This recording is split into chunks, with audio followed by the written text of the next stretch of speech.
Do you know what really inspired me and why I wanted to, have a restaurant in the West Indies and here in the beautiful Caribbean?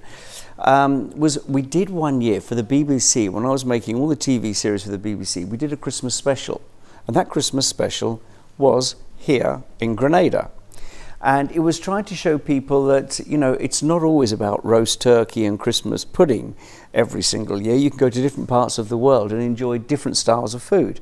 So you can imagine, I was saying, yes, please, I'd love to go and, film that particular program. And it was great fun to do. But I just fell in love with this island. I absolutely fell in love with it. I did come back that following year, fell in love with the Calabash, fell even more in love with Grenada.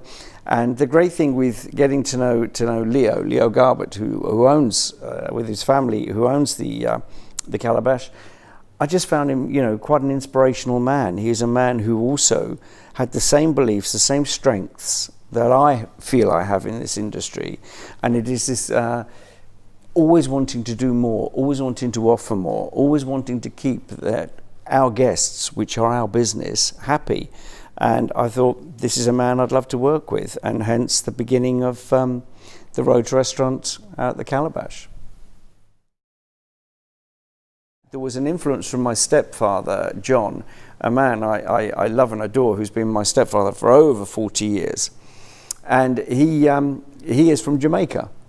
So, I was also being taught at a very young age what West Indian food was really all about, and what it holds and what values it holds, and the story it tells.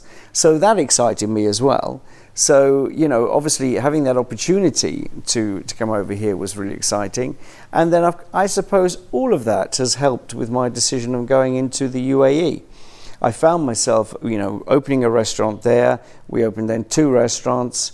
And then I found that business was just growing and growing. And now I'm involved with very many businesses out in the UAE, within cinema groups, within supermarket chains, within hotels.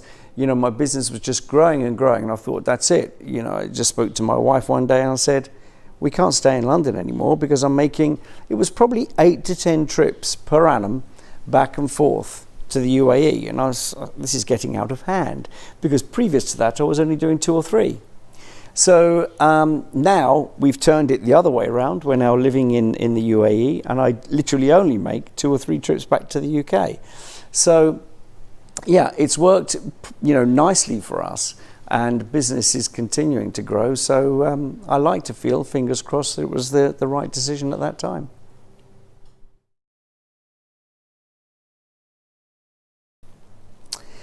Over the years, many different chefs have influenced my style of food, but also working in other countries, particularly working overseas with my time, even my days back in Amsterdam.